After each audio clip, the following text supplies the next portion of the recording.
all know that David Letterman was the greatest talk show host who ever lived. But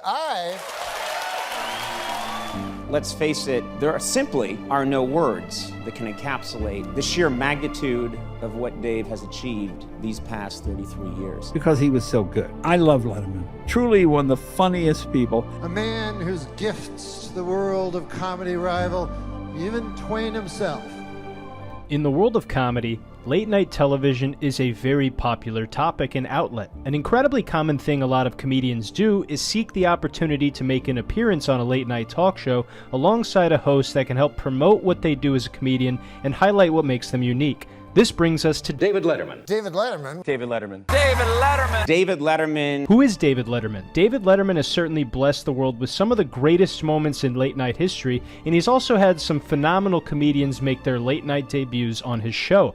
Not only is David Letterman extremely witty and funny himself, but he has this Johnny Carson-like ability to allow his guests to demonstrate what makes them funny and unique. And then after that, he can playfully banter and add his thoughts to the conversation without stealing the limelight or stepping on their toes. This creates a unique experience for the viewer where they get to appreciate Letterman's contributions to his guest's appearance without taking away from their personal appeal. How does David Letterman nail this host-guest dynamic so perfectly every time?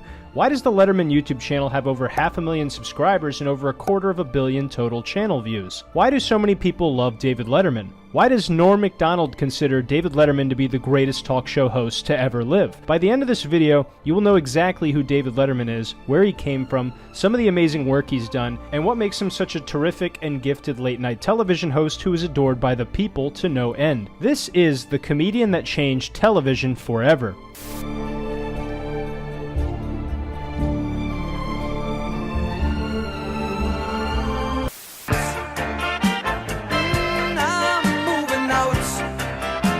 On April 12, 1947, David Michael Letterman was born in Indianapolis, Indiana. His father was Harry Joseph Letterman, who worked as a florist, and his mother was Dorothy Marie Letterman. But you all probably know her as Dave's mom. During Dave's childhood, though, his mother would also work as a secretary at their local church, which was the Second Presbyterian Church of Indianapolis. David also had two sisters, his older sister Gretchen Letterman and his younger sister Janice Letterman. It turns out, Janice is a good lady.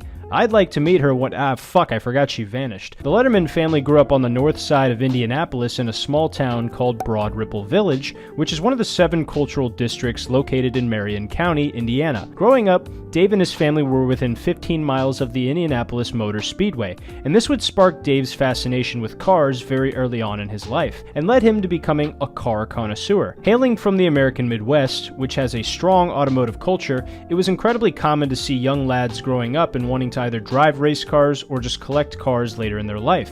Dave was certainly a part of this cultural phenomenon, and this led to him collecting model cars and racers at a young age. Dave would often ask his father on weekends when he was off school if he could go to the Motor Speedway to see some of the cars race. His father, Harry, was his favorite person in the world, and many of these trips to the Indy Motor Speedway would solidify a strong father-son bond between the two. Dave admired everything about his father. One of the things he admired most was Harry's ability to be funny and witty in any social setting. He actually did an interview with Esquire where he said he really loved how his father could seemingly be the life of the party anywhere he went. When Dave turned 14, he would attend Broad Ripple High School, and this is where he began to showcase his interest in broadcasting and entertainment. During his high school years in the 1960s, Letterman was a very engaged student. He actively participated in the school's radio and television programs, foreshadowing his future career in media. His early experiences in these programs allowed him to develop and start to refine his comedic flair, setting the stage for the witty and charismatic persona he later became known for. Broad Ripple High School also served as the breeding ground for Dave's early comedic performances. His humor, characterized by its dry wit and clever observations, began to capture the attention of his peers and teachers. Similar to his father Harry, Dave would find himself making his classmates and instructors laugh in the radio and broadcasting programs, and this enjoyment he got from making people laugh would soon become an addiction for him. His charisma and comedic timing were evident even in those formative years. While in high school, Dave would also get his first job working as a stock boy and grocery clerk at the local Atlas supermarket in Broad Ripple Village to try and save money. After several years passed and Dave was getting ready to graduate from high school, he would start to set his eyes on a university he could attend to study film and broadcasting. According to the Ball State Daily News, he originally wanted to attend Indiana University. However, Dave's academic achievements were not outstanding enough for him to get accepted into Indiana University. So as an alternative, he would apply for Ball State University located in Muncie, Indiana. The foundation laid during his high school years set the trajectory for his future endeavors in the broadcasting and entertainment industry. The next chapter of Dave's life would begin shortly after his high school graduation, and it would certainly play a pivotal role in shaping the young man and eventually artist we would all come to know and love. David studied telecommunications at Ball State, where he continued to explore and develop his passion for broadcasting. He actively participated in the university's radio and television programs, gaining practical experience that would prove invaluable in his later career. His involvement in these activities allowed him to refine his comedic skills and develop the engaging and humorous style that would become synonymous with his on-screen persona. Dave would join the Sigma Chi fraternity, and this would lead to Dave really getting to show off his personality to his classmates. While attending college, Dave would also meet a woman named Michelle Cook in Muncie, Indiana, that he would start dating while in his early years at Ball State University. Then in 1968, Dave and Michelle would get married. Furthermore, his unmatched wit and charisma were evident in his performances, setting him apart from his contemporaries. It was also during this time that Letterman began to consider a career in comedy and entertainment, fueled by the encouragement and positive feedback he received from his incredibly funny anecdotes and one-liners. David Letterman would begin his broadcasting career as an announcer and newscaster at the college's student-run radio station WBST, which is a 10-watt campus station that is now part of the Indiana Public Radio. At WBST, Letterman gained practical experience as a radio announcer, honing his skills in communication and entertainment. This hands-on experience at the campus radio station allowed him to develop his unique style, which combined humor, wit, and charismatic on-air presence. Dave would then get fired from WBST, and the only documented reason given was that he was not particularly fond or respectful of classical music, which is an odd reason to be fired from a radio station, but it is what it is. However, after being fired, Dave would move on with his life and then go to establish a new on-campus radio station called the WAGO AM 570, which nowadays is called the WCRD 91.3. Then in 1969, Dave would graduate from the Department of Radio and Television at Ball State University. Unlike Conan O'Brien, who was a high school valedictorian and Harvard graduate with a perfect GPA, David Letterman was a self-proclaimed average student who never really spent a lot of time worrying about his grades. This was the same reason that he unfortunately was not accepted into Indiana University, but it ended up working out for him in the long run because he would go on to have a scholarship named after him. It was titled the Letterman Telecommunications Scholarship, and it would be for what Dave considered to be C students. Funnily enough, if you look up the scholarship online, the criteria states grades are not to be a criterion or condition for eligibility, evaluation, or consideration, but a recipient's grades must be high enough to meet minimum enrollment requirements of Ball State University and the Department of Telecommunications. It's almost like Dave wrote this himself. After graduating from Ball State University with a degree in telecommunications, Letterman embarked on his professional journey in broadcasting. His experiences at Ball State laid the groundwork for the confidence and skills he would bring to his early roles as a radio announcer and later as a television host. In acknowledgement of his alma mater's influence on his life and career, Ball State University awarded David Letterman an honorary Doctor of Humane Letters degree in 2007. Letterman has maintained a connection with the university, occasionally returning for special events and contributing to the school's telecommunication program. In recognition of his contributions and achievements, David Letterman's alma mater, Broad Ripple High School, renamed its television studio the David Letterman Communication and Media Building in his honor. This acknowledgement reflects the lasting impact he has had on the field of communications and media, showcasing the importance of his formative years at Broad Ripple High School. David Letterman's time at Ball State University played a crucial role in shaping his trajectory in the entertainment industry. The education and experiences he gained during his college years laid the foundation for the successful career that would follow, marking the beginning of his journey as one of the most iconic figures in late-night television history. After graduating from college, Dave would then register for the draft and also pass his physical, so at the time, there was a very real possibility that Dave would be drafted to fight in the Vietnam War. Luckily for the world of entertainment, he was not drafted into the military. However, shortly after graduating from college, Dave would be watching TV with his family, and he would see comedian and entertainer Paul Dixon on television performing, and this would inspire Dave to really pursue a career as an entertainer and television personality. Paul Dixon had an extra big influence on Dave because he was the host of The Paul Dixon Show, which was a radio talk show that was often played in Indianapolis while he was growing up.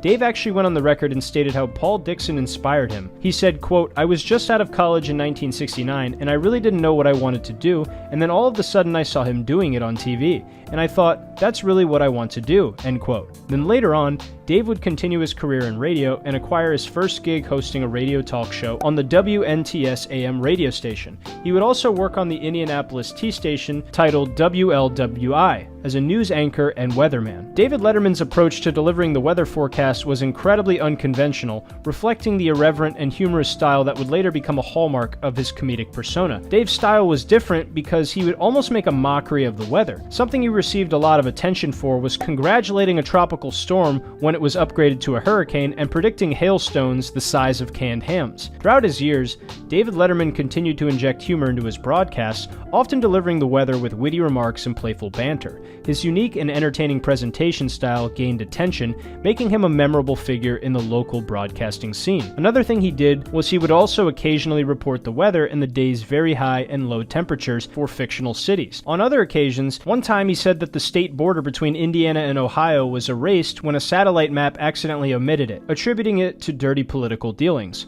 We're under a flash flood warning, but all of that seems of little importance once you take a look at the cloud cover photograph made earlier of the United States today, and I think you'll see that once again we've fallen to the prey of political dirty dealings. And right now you can see what I'm talking about. The higher-ups have removed the border between Indiana and Ohio, making it one giant state. Personally, I'm against it. All this tomfoolery on the Weather Channel really made it abundantly clear that Dave had the same gift that his father, Harry, had for making people laugh, and he was using it on the radio talk show and Weather Channel to stand out and make people's days a little brighter. David Letterman would also star in a local kiddie show, he made wisecracks as host of a late-night TV show called Freeze-Dried Movies, and he also hosted a talk show that aired early on Saturday mornings called Clover Power, in which he interviewed 4-H members about their projects. With his utter disregard for the reverence of the weather and the other activities he participated in while at the news station, it's no wonder that Norm Macdonald had such a deep respect and love for Dave's style and sense of humor. By the way, if you're enjoying the video so far and finding value in the content you're watching, please be sure to like the video and subscribe to the channel to show your appreciation, because you have nothing to lose by doing so. Every new subscriber helps the channel grow, and I appreciate you watching the content. Then in 1971, Dave had the opportunity to interview drivers and cover the Indianapolis 500 for the first time. The Indy 500, held annually at the Indianapolis Motor Speedway, is a significant part of the city's culture, and Letterman's passion for cars and racing made him a fitting personality to cover the event. This was Dave's first nationally televised appearance, and while there he was actually introduced with the wrong name. Let's get a report now. Chris Economaki has Mario Andretti. Mario, what happened? But this was corrected for the record at the end of the news segment. Dave would then interview racer Mario Andretti, who had just crashed out of the race, and asked him what went wrong and what he would work on for the next race. What about the traffic? The faster cars coming up with the slower ones now. Well, that's normal pace of the race. I mean, this you see everywhere. That's no particular problem. Thank you very much. Mario Andretti out of the 1971 Indianapolis 500-mile race. Okay, the green flag is out. They're racing again. I may have said that was Chris Economaki doing the interview. It was actually Dave Letterman.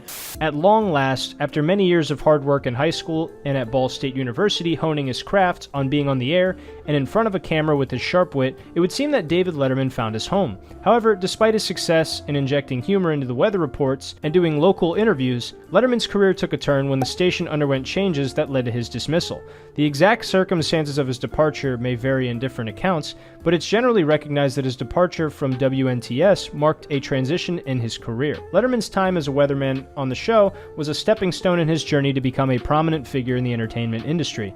His ability to infuse humor into even the most routine segments, such as weather forecasts, foreshadowed the comedic brilliance that would later define his tenure as a late-night television host. After leaving the show, Letterman continued to build his career, eventually achieving widespread recognition recognition for his innovative and humorous contributions to the world of broadcasting.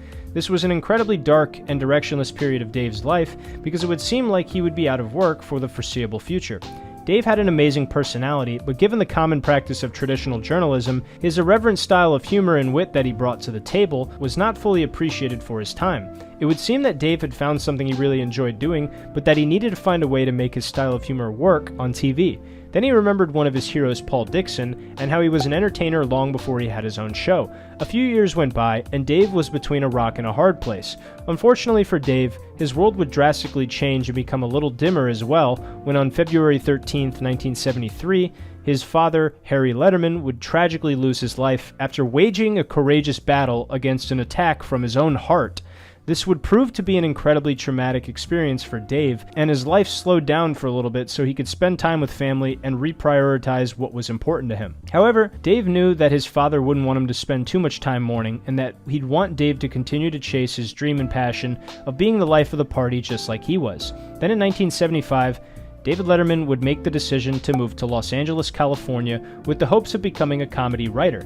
This decision was made after influence from his first wife, Michelle, and also several of his brothers in the Sigma Chi fraternity. All they did was pack up Dave's pickup truck and drove west to California. One of the key factors that prompted Letterman's move was his aspiration to make a mark in the highly competitive world of show business centered in Los Angeles. The move allowed him to be closer to the heart of the entertainment industry, where he believed he could find more substantial opportunities for growth and exposure. With his experience being witty and making his sly jokes on television as a weatherman and on the radio as a radio show host, Dave would take his talent and apply it to the world of stand-up comedy when he started performing at the world-famous Comedy Store. When starting comedy, some of Dave's early influences were Johnny Carson, Paul Dixon, Jonathan Winters, Don Rickles, and David Brenner. Dave would improve very quickly as a stand-up comedian given the massive amount of stage time available in Los Angeles in the early 70s. David Letterman's early days in stand-up comedy were marked by his unique style, observational humor, and a distinctive stage presence that would later become his trademark. He was also known for his self-deprecating humor, witty observations, and clever storytelling.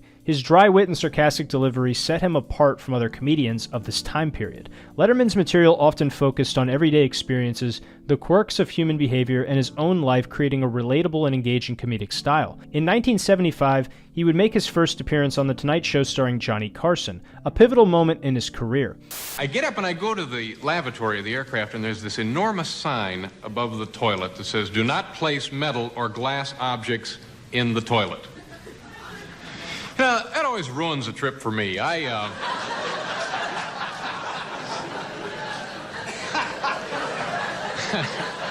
like to go back there, wash a load of dishes in it, you know. So.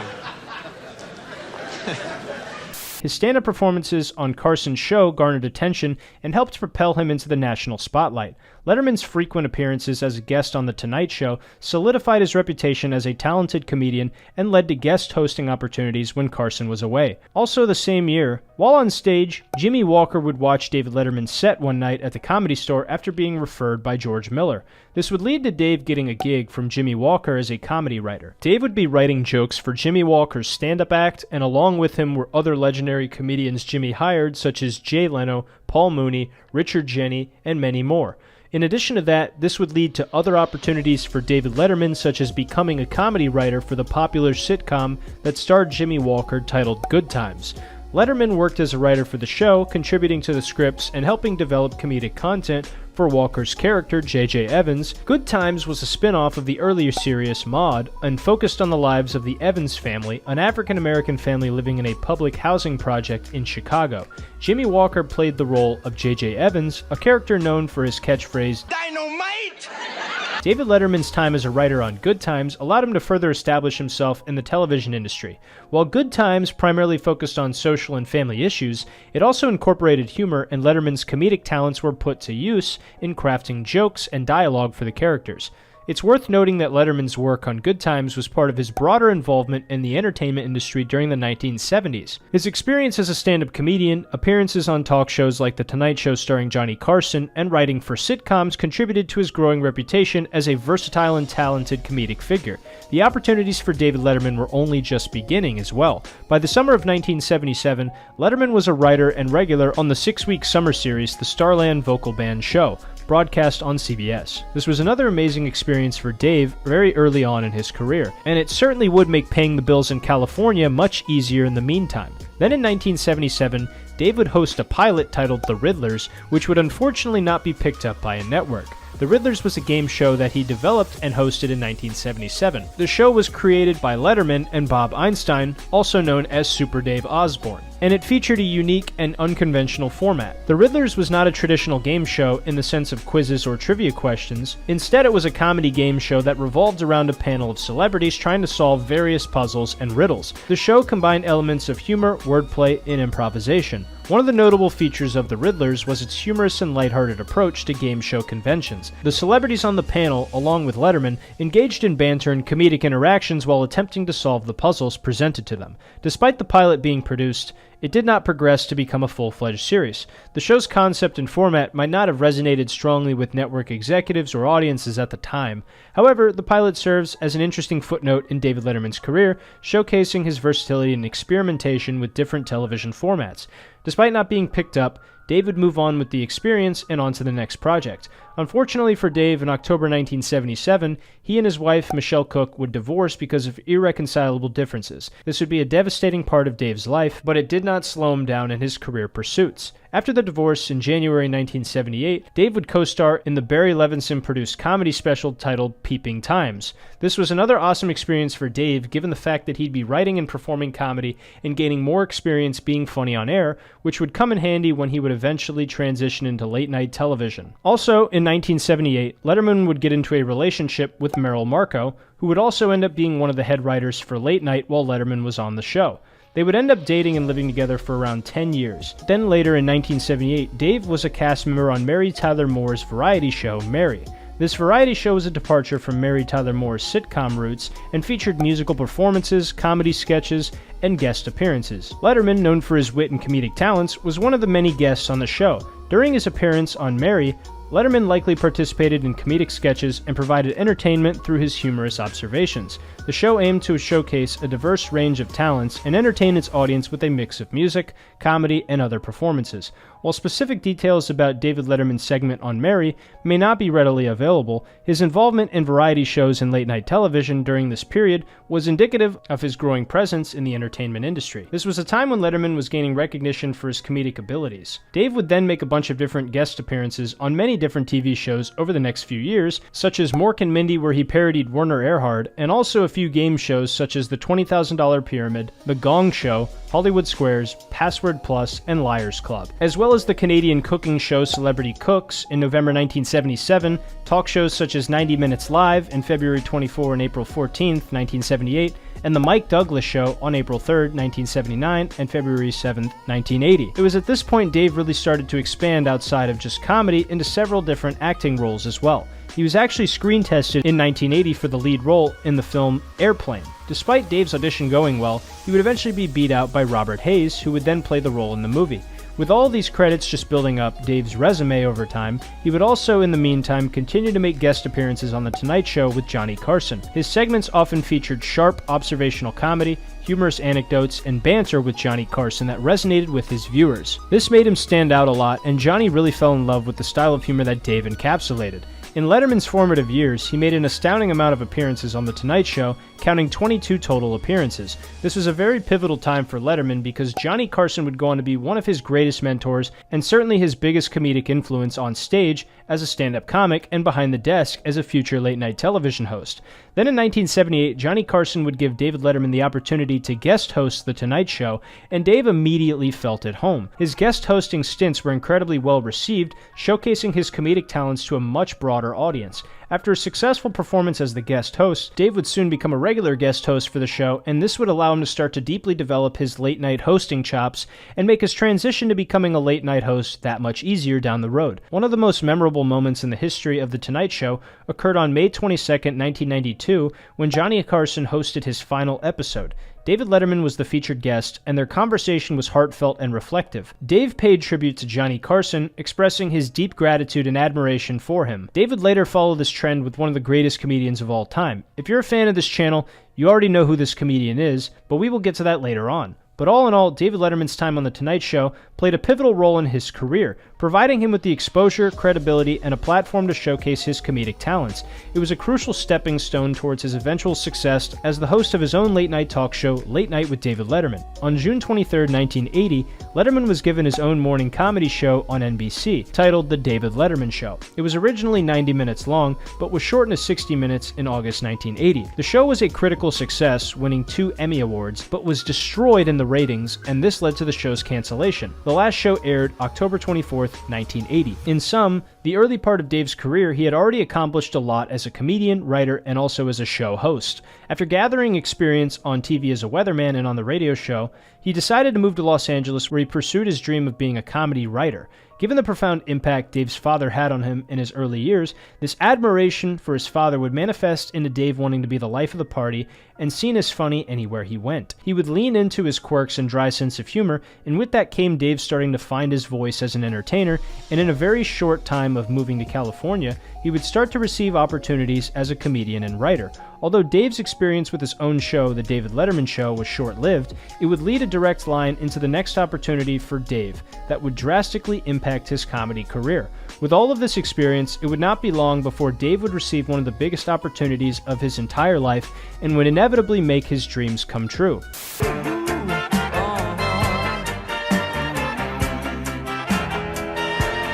Despite the ratings failure of The David Letterman Show, NBC still had a high level of interest in finding a show for David Letterman given his unique sense of humor and his ability to host a riveting late-night talk show as seen on his guest hosting appearances for The Tonight Show with Johnny Carson. In the eyes of NBC, David Letterman was incredibly valuable to have on their network, so in the meantime, they would continue to pay him while they transferred his show to a different time slot. David Letterman was still held in high enough regard by the network brass, especially NBC president Fred Silverman, that upon hearing the 33-year-old comedian was being counted by a first-run syndication company, NBC gave him a $20,000 per week deal to sit out a year and guest host The Tonight Show starring Johnny Carson on multiple occasions. That's a boatload of cash just to sit and wait for NBC to give you a show and work as Johnny Carson's alternate. Then on February 1st, 1982, the world would see the debut of Late Night with David Letterman, in which the first guest was Bill Murray. The head writers on the show would be Merrill Markoe, Jim Downey, Steve O'Donnell, and Rob Burnett.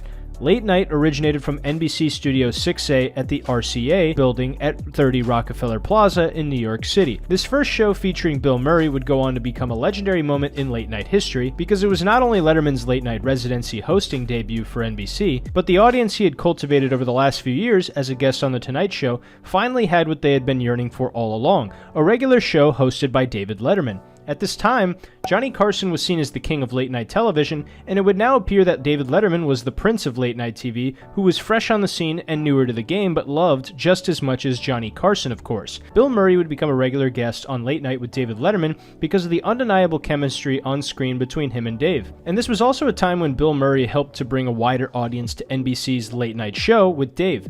Bill Murray was such a favorite of his that he'd end up guesting on his later CBS show celebration of his 30th anniversary in late night television, which aired January 31st, 2012, and on the final CBS show, which aired May 20th, 2015. The show typically ran Monday through Thursday nights at 12:30 a.m. Eastern Time, immediately following The Tonight Show starring Johnny Carson. This is what I meant earlier when I said that fans of Carson were spoiled because they loved when Dave was a guest and guest host, and now they would get the best of both worlds back-to-back Monday through Thursday. Eventually, due to high demand, NBC would add an extension to the show's schedule by adding a broadcast on Friday night at the same time, which gave Dave even more airtime and opportunity to continue to hone his craft as a late-night TV host. In addition to playing 5 nights a week, the show had a distinctive and unconventional set featuring a skyline backdrop of New York City and a desk adorned with an electronic billboard displaying humorous messages. The set design became iconic and synonymous with Letterman's late-night brand. Compared to The Tonight Show with Johnny Carson, Late Night with David Letterman was considered to be much edgier and way more unpredictable. This would attract a large dedicated following of young college-aged men, which at the time was an incredibly coveted and sought-after demographic of viewership. One of the most iconic segments on Late Night was the Top 10 list. Each episode featured a humorous list of 10 items on a particular theme, often presented with wit and satire. The Top 10 list became a recurring and beloved feature throughout Letterman's late-night career.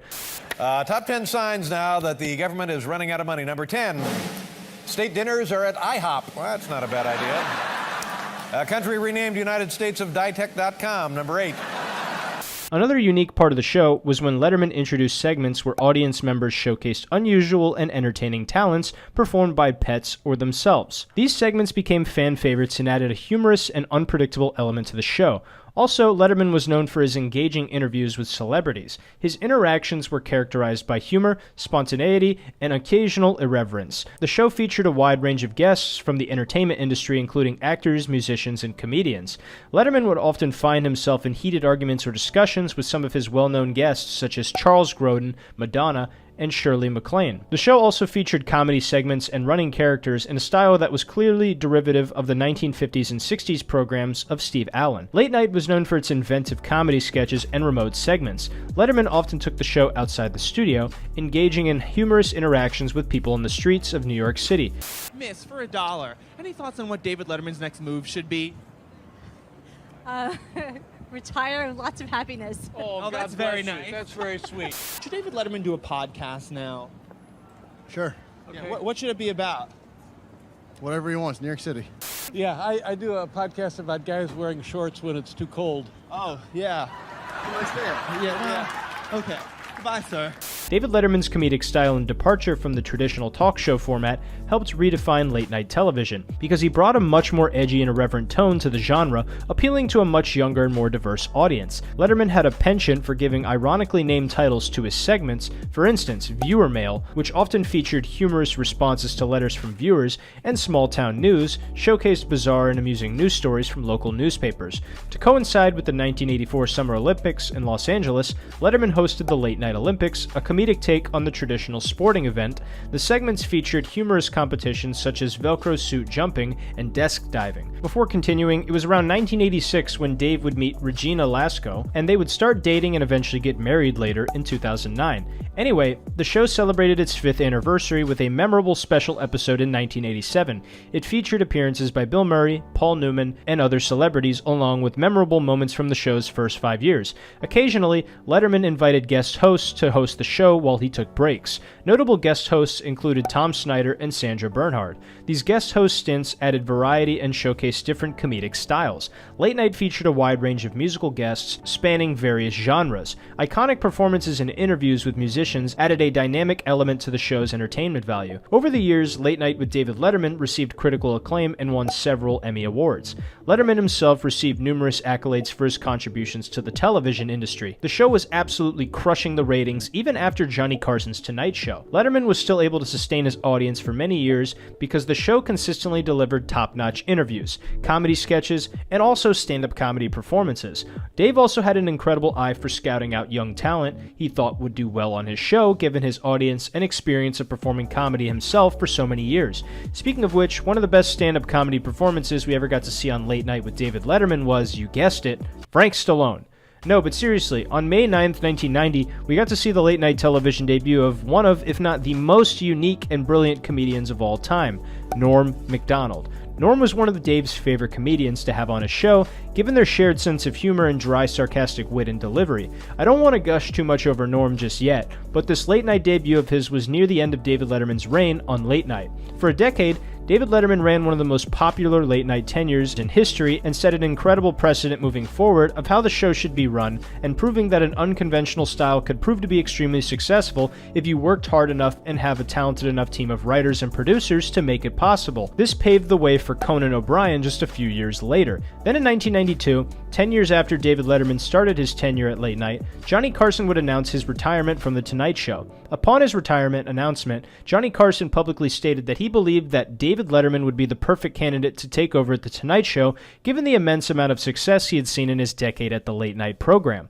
Despite his flaming endorsement from Johnny Carson, NBC announced that instead of Letterman, the replacement host would be Jay Leno on The Tonight Show. Obviously, this went against the wishes of Johnny Carson, and this decision really bummed out Dave because he had really hoped to take over for Johnny given his immense amount of admiration and respect for him as a host. Johnny also believed that Letterman deserved it given the fact that he was his rightful successor, and as a result, David Letterman would announce his move on January 14, 1993, to a competing network, CBS. He would be hosting a new show, and Lorne Michaels announced that his replacement would be Conan O'Brien, and that he would start as the show's new host on September 13, 1993. The show won so many different awards, it's actually hard to locate them all. In 2013, the series was ranked number 41 on TV Guide's 60 Best Series of All Time. Additionally, during its run, the show was nominated for the Primetime Emmy Award for Outstanding Variety Series 11 times. It was also nominated for the Primetime Emmy Award for Outstanding Writing for a Variety Series 14 times, winning 4 and won 1 Primetime Emmy Award for Outstanding Directing for a Variety Series out of 7 nominations.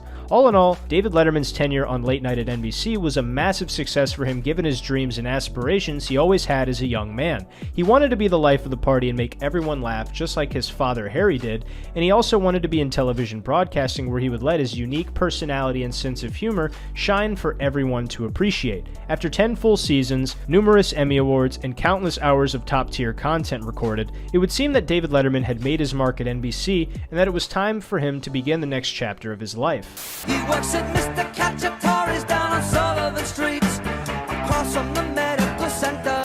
With Conan arriving at NBC's Late Night, David Letterman had moved to working with CBS and establishing his own late-night talk show now titled Late Show with David Letterman, which had its debut episode on August 30th, 1993. The show was produced by CBS and also Letterman's production company known as Worldwide Pants. The head writer that Letterman hired was a guy named Matt Roberts. He's an odd-looking duck. In most U.S. markets, the show aired from 11:35 p.m. to 12:35 a.m. Eastern and Pacific time. Given his transition from Late Night at NBC, this was not a massive adjustment in time scheduling for Letterman, and was basically the same schedule the show had been on for the last 10 years. The show, even though it ran the same format, would prove to be much bigger and more successful than any of Dave's previous projects thus far. A lot of the sketches and segments that Dave had started on Late Night were unfortunately unable to be crossed over because they were technically the intellectual property of NBC still, so there were some new segments but also a few of the old ones that they managed to salvage and bring over to CBS through heavy negotiation between networks. This is how the negotiation worked. Because of the significant issue regarding Letterman's move to CBS and the ownership of the long-running comedy bits, as well as the name of the CBS show itself, NBC claimed that much of what he did on Late Night was intellectual property of the network, and Letterman and his attorneys countered that some segments, like Stupid Pet Tricks for example, predated Late Night and had always aired on The David Letterman Show, which was owned by Letterman's production company rather than NBC, and others, such as the Top 10 list and Viewer Mail, were common property and not owned by either Letterman or NBC. Ultimately, a compromise was reached in key areas. The Viewer Mail segment would be called the CBS Mailbag, the actor portraying Larry Bud Melman on The Late Night would use his real name, Calvin DeForest, on the CBS show, and Paul Schaefer's World's Most Dangerous Band would become the CBS Orchestra. In addition to the show's sketches and segments, the set was incredibly legendary and memorable for Dave and his audience. The show was taped at the Ed Sullivan Theater in New York City, which became a symbolic and iconic location for Letterman's late night career. The theater had a significant history, having hosted the Ed Sullivan Show in the past. When the show debuted, the first episode was quite the spectacle. I'll recount it for you.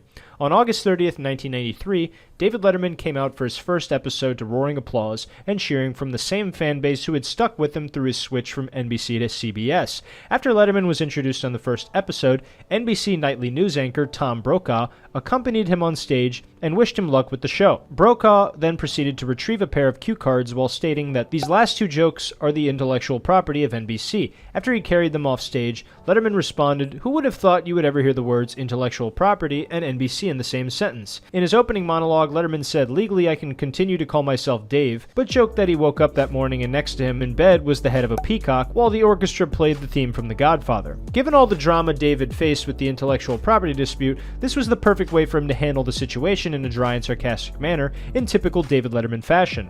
The show would dominate The Tonight Show with Jay Leno for the first 2 years, and this was no mystery. It's because Letterman was a breath of fresh air in the late night television landscape. Some of the reasons people loved his show were the same reason they loved him on Late Night. For example, Dave continued to host a wide array of celebrity guests, including actors, musicians, politicians, and comedians. His interviews were known for their wit, humor, and candid nature, and notable guests included iconic figures such as Bill Murray, Julia Roberts, and Tom Hanks. In addition to that, the show featured diverse musical performances ranging from established artists to emerging acts. The musical guests often performed on the show's rooftop overlooking Broadway. There are also some incredibly memorable moments from the show, such as the first show after that tragedy tragedy, you know, the one where all the stories came crashing down, when Letterman delivered a poignant monologue about the situation and his candid reaction to it. All of these reasons and more led to David Letterman leading the late-night TV ratings in the first 2 years of the show's existence. However, the competition would not cease because Leno pulled ahead on July 10, 1995, starting with a Hugh Grant interview after Grant's arrest for picking up a Los Angeles prostitute. This was one of those interviews that really just broke television and caused The Tonight Show's numbers to skyrocket like they did when Johnny Carson was still on the air. Jay Leno also benefited from the lead-in provided by NBC's popular must-see TV primetime programs of the mid to late 1990s. This wasn't to say that David Letterman and CBS were suffering in their ratings, they just couldn't keep up with NBC for the time being in the war on the ratings. At times, Late Show even came in third place when it came to ratings, once prompting Letterman to arrange for a Manhattan billboard proudly declaring himself in a show to be number 3 in late night, aping an older, nearby billboard which promoted Leno and The Tonight Show as number 1. Dave attempted to respond by making his show more political, replicating the approach taken by The Daily Show under Jon Stewart. Despite the ratings battle not always going Dave's way, the show still featured regular contributors who became fan favorites, such as Rupert G., the owner of Hello Deli near the Ed Sullivan Theater, and the stage manager, Biff Henderson, who often participated in humorous on-location segments. As mentioned earlier, similar to the viewer mail segment on Late Night, The Late Show had the CBS mailbag, where Letterman read and responded to viewer letters and emails in a humorous and sometimes irreverent manner. The show was a massive success any way you look at it, and the awards would certainly reflect this statement. In 2002, Late Show with David Letterman was ranked number 7 on TV Guide's 50 Greatest TV Shows of All Time. As host of both Late Night and Late Show for more than 30 years, Letterman surpassed Johnny Carson as the longest-running late-night talk show host in 2013. That same year, Late Night and Late Show were ranked at number 41 on TV Guide's 60 Best Series of All Time. The show was nominated for the Primetime Emmy Awards for Outstanding Variety Series 16 times, winning 6 of those times. It was also nominated for the Primetime Emmy Award for Outstanding Directing for a Variety Series 15 times, and was nominated for the Primetime Emmy Award for Outstanding Writing for a Variety Series 16 times during its run. Then in 2014, Dave made the announcement he would be retiring from late-night television, and this news would be incredibly bittersweet for his fans of The Late Show. They were happy to hear Dave was retiring, but incredibly sad he would be stepping down as the host. Then on May 20th, 2015, the final episode of Late Show with Letterman would air, and it would be one of the greatest moments in late-night television history without a doubt. I don't want to go too deep into it now because I want to save it for the favorite moments and guest sections, but if you don't know why it was special, here's why. The final stand-up comedy set is performed by Norm Macdonald and is one of the most talked about stand-up comedy sets amongst comedians of all time. Anyway, the ending of the show marked the end of an era in late-night television. After 33 long years, Letterman had done everything he wanted to do. He moved to LA with the hopes of becoming a comedy writer, and then by his retirement, he had used his God-given wit and funniness to become one of the most prominent late-night hosts of all time. Everything Dave admired about his father, Harry, he himself had become, and then some. Harry would be very proud to see how far his son had come, and that he had made his dreams come true and really impacted the world of comedy and late-night television. This was the legendary run of The Late Show with David Letterman.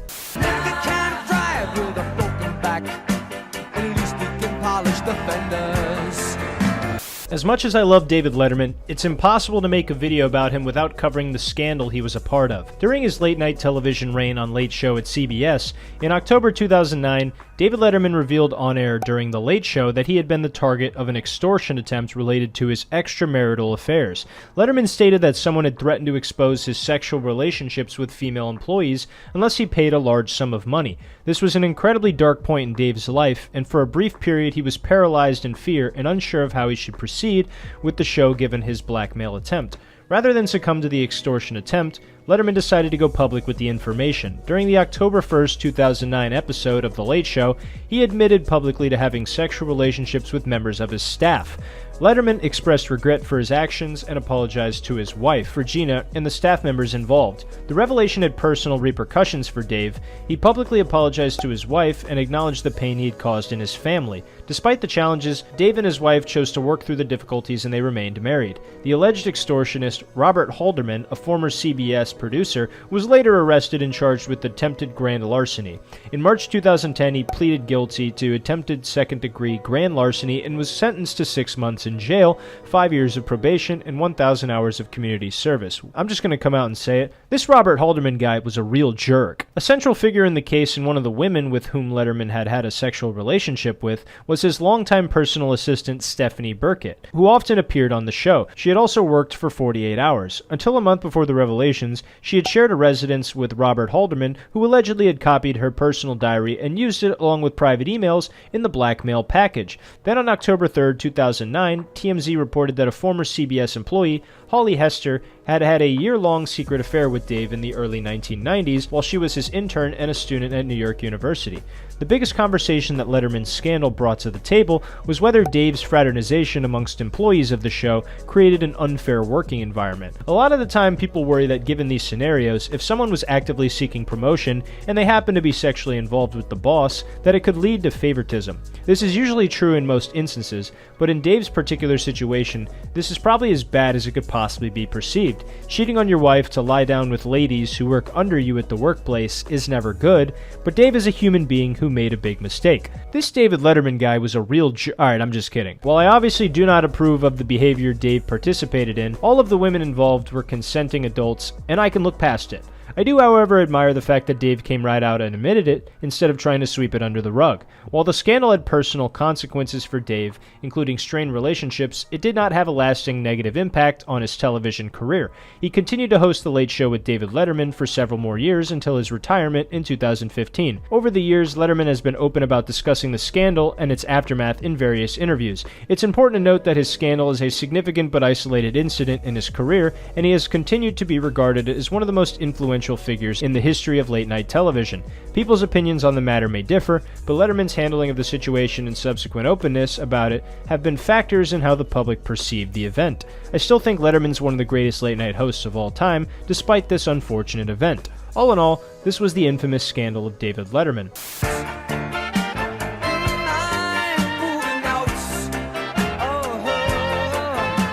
To balance out the negativity from the scandal, I'll now be sharing some of my favorite moments with David Letterman and some of my favorite guests. You already know who my favorite is, so I'm going to go ahead and start with some other people. To begin with, one of my favorite guests to appear on The Letterman Show was comedian Dave Veettile, who made his network television debut on November 24th, 1993. Dave Veettile would absolutely destroy, as he commonly does, and he would then sit down with Dave and proceed to exchange wits, and it was a very special moment on Letterman's show.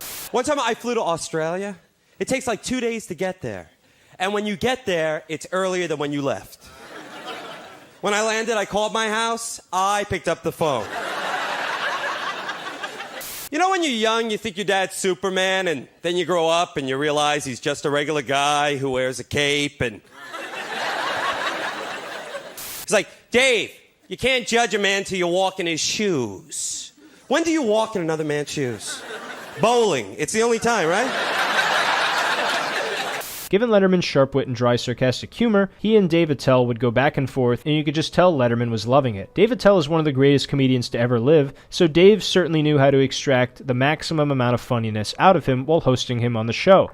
My second favorite guest on Letterman's show was comedian and actor Adam Sandler. Sandler would also make his television debut on Letterman's show on April 4th, 1991. Adam Sandler would absolutely bring the heat, and of course would go on to be one of the biggest comedy stars of all time in stand-up, television, and movies.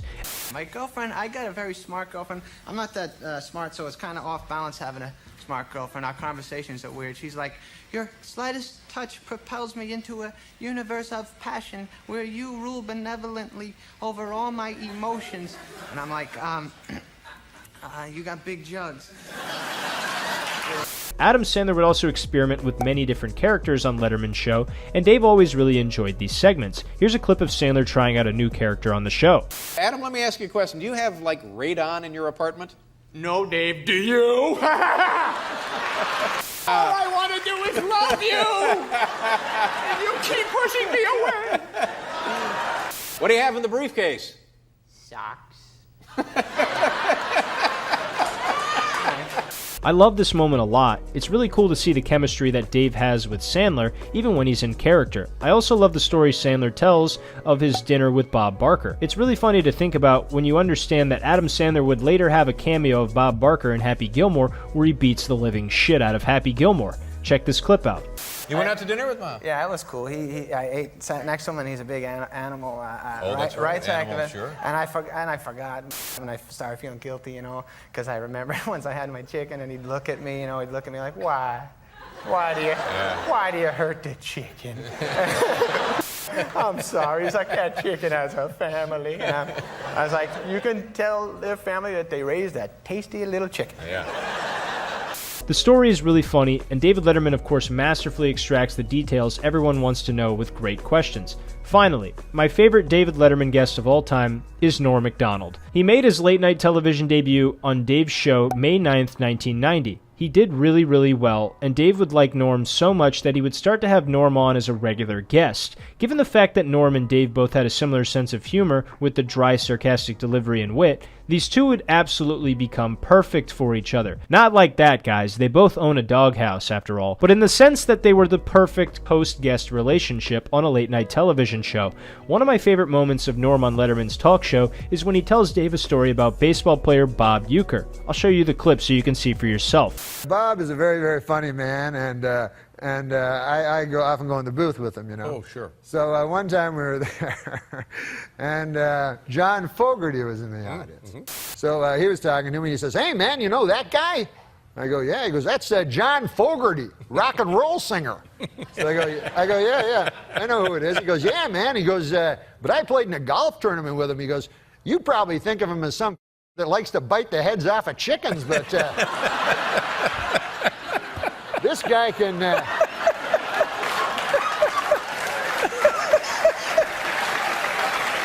this guy can get it out of the sand trap like nobody's business. So, yes, Bob, I know who he is. He did Creedence Clearwater Revival. Yeah. He goes, yeah, he did all that. I've literally never seen someone make David Letterman laugh like this. I'm sure some of you can find other clips that are comparable, but this really just speaks volume as to how much Dave loves Norm as a guest and a comedian. He's laughing like a giggly teenager at his friend's sleepover and really just savoring the moment. This isn't a Jimmy Fallon exaggerated laugh either. This is just a super genuine hearty laugh Dave is having at Norm Macdonald. You can also see how much Norm is loving it because Letterman was always one of Norm's heroes, and to be cracking him up like this has to be a dream come true for him. It's just an absolutely splendid story from Norm on Dave's show. Another one of my favorite moments is when Norm goes on Letterman's show and talks about getting fired from Saturday Night Live. Norm had just been fired from his dream job as the Weekend Update anchor on Saturday Night Live, and he came on to talk about it to Dave. Dave trashes Don Ohlmeyer, as Norm said he's the one that fired him, but Norm refuses to take a low blow and stays kind, and Dave even laughs at how polite Norm is about the whole thing. Check it out. No, you didn't get fired. Yeah, they fired me. No, they didn't fire you. No, I'm serious. I talked to a guy that said I'm fired. Fired from your television job? They said that this guy, Don Ohlmeyer, turns out to be the president. Yeah, now I know Don Ohlmeyer, and just between you and me, he's an idiot. Oh. So he goes, oh yeah, I'm firing you there from the show. And then I said, oh, that's not good. You know? And then I said, why is that now? And he goes, oh, you're not funny. Yeah. And then I said, oh, Lord, that's even worse news, you know? He's a good man. Well, he just fired you. What do you mean he's a good... What is wrong with you? You quisling? Stop that. I don't know what quisling means, but... Norm hilariously delivers why he was fired, and Dave just continues to ask the questions that all of us are wondering. This causes us to get the best possible interview from Norm on his exit from Saturday Night Live. Finally, my favorite moment in late-night television history is Norm Macdonald's stand-up performance on David Letterman's final episode of Late Show that aired on September 15, 2015. To begin with, Norm takes to the stage and brings some of the best stand-up comedy the world has ever heard. His delivery, stage presence, and jokes are all on point. There is one country that worries me, though. Not Iraq, not Iran, not North Korea. The only country that really worries me is the country of Germany.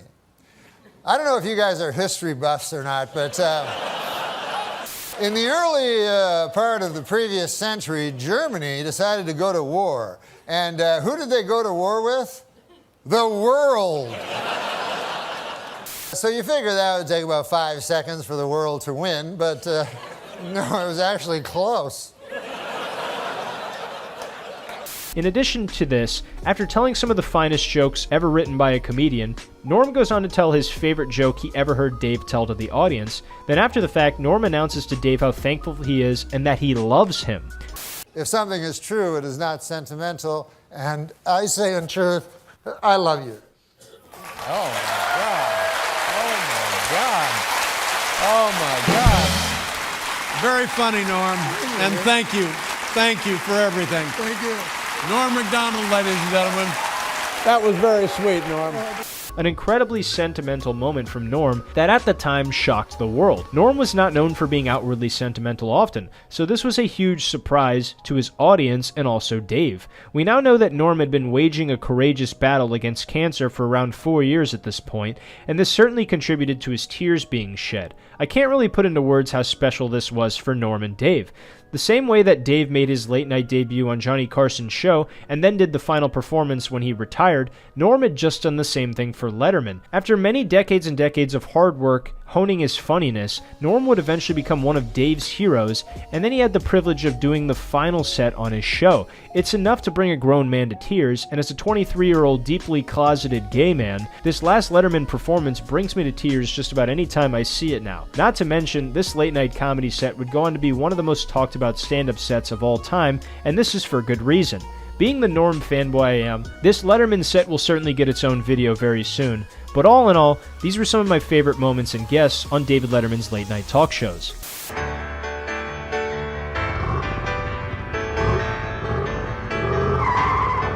Letterman brought a whole new level of irreverence and edgy humor to late-night television. His comedic style was characterized by sarcasm, self-deprecation, and a willingness to push boundaries, challenging the more traditional and formal approach of his predecessors. Johnny Carson took Dave under his wing when he moved to LA, and this really helped Dave find his voice and understand the style he wanted moving forward. With that expertise and mentorship, Dave built an audience of fans who absolutely adored this style of humor, and it really paid dividends for him in the long run. It led to Dave obtaining an incredibly long and distinguished list of awards. For example, Dave was a recipient of the 2012 Kennedy Center Honors, where he was called one of the most influential personalities in the history of television, entertaining an entire generation of late-night viewers with his unconventional wit and charm.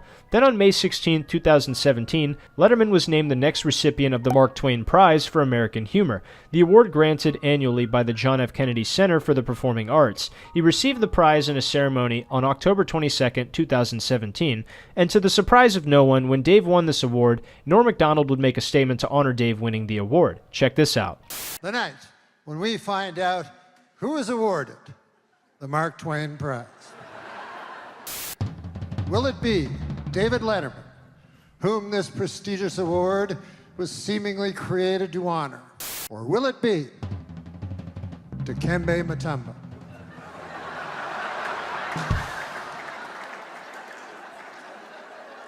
I mean, Mr. Letterman reinvented the late-night talk show. Mr. Letterman deconstructed television itself. Mr. Mutombo blocked basketball shots.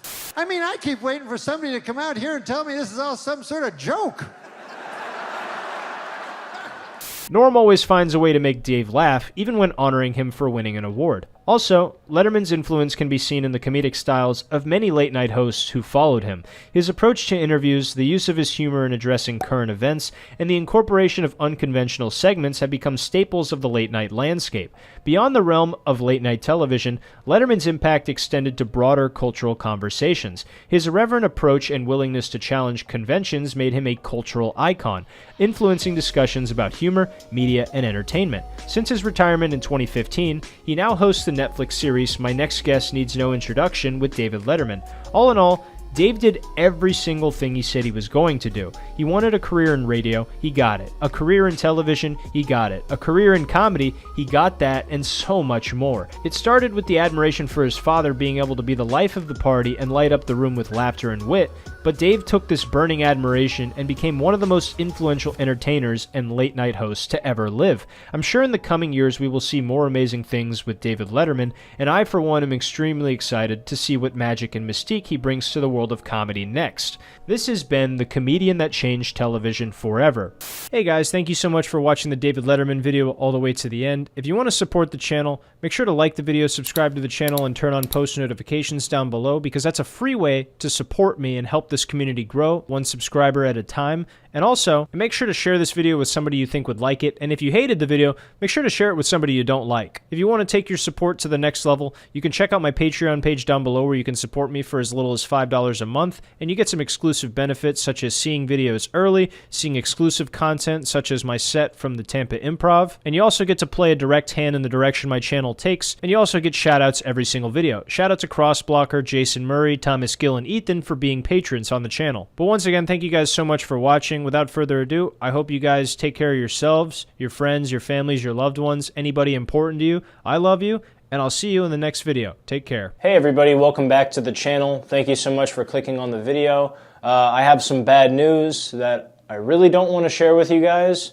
but it is the news that I must share. So the George Carlin documentary, I worked very hard on this video, and I actually was really excited about uploading it, so I decided, hey, why don't I go to Kelly Carlin, who is George Carlin's daughter, and I'll send her an email, or her manager an email, and let her know that the video is coming out on YouTube, and that she would probably really enjoy it, because George Carlin was one of my favorite comedians, definitely in my top 10, and you know, I wanted to make a documentary about him because I have a lot of respect for him. You know, even though he was a comedian that was not everybody's cup of tea, and sometimes not even my cup of tea, I really think that he was a great comedian for the time.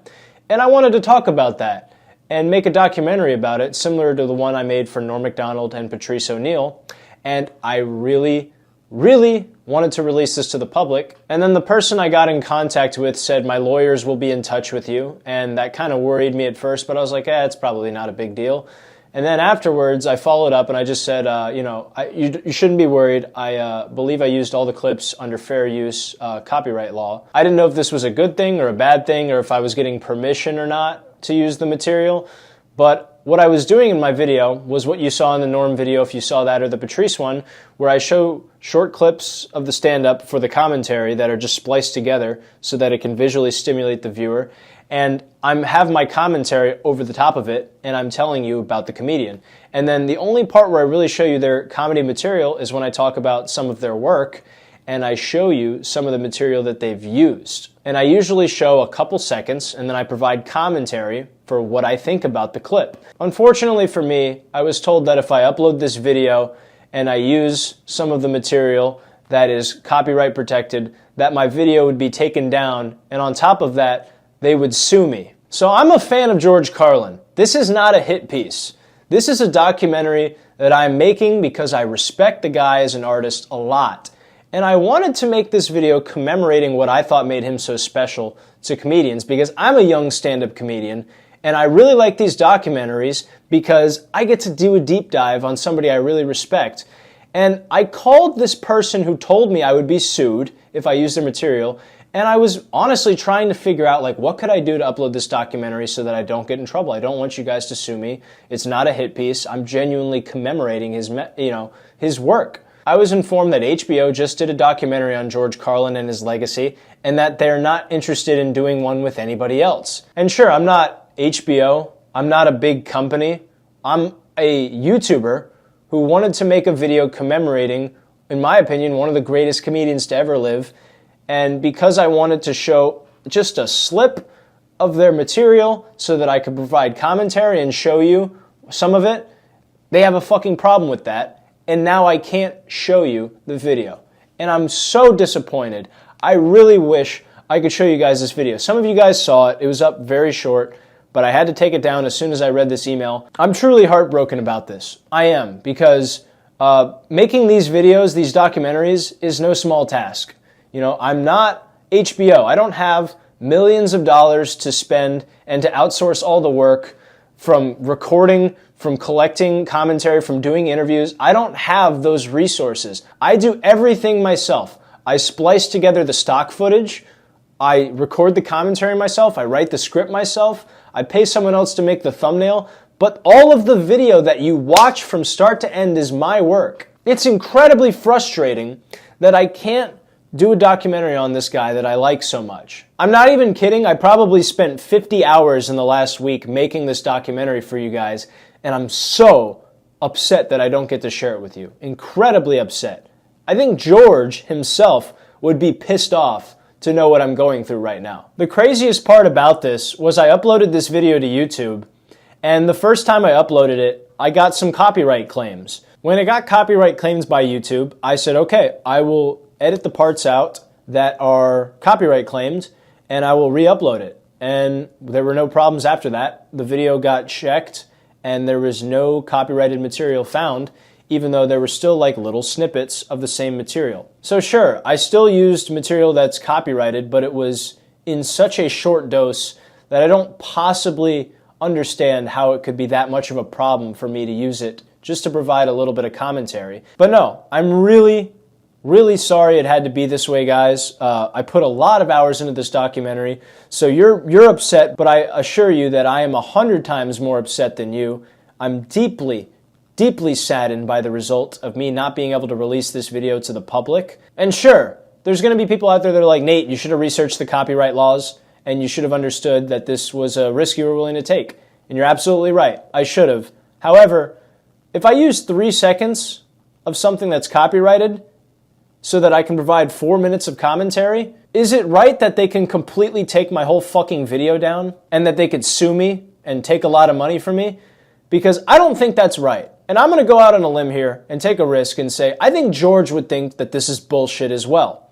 Unfortunately for me, I cannot do anything about this, and I'm going to have to move on to the next documentary, and you guys will have to wait until next week when I have another one. I wish I had better news for you guys, but they threatened to sue me, and I can't afford a legal battle right now, especially with people with millions and millions of dollars of resources. I'm not going to fight that battle, So I hope you guys can understand where I'm coming from, and that you can forgive me for not being able to release this documentary to the public. I think a lot of people would like it, and I think that's the worst part about me having to scrap this documentary.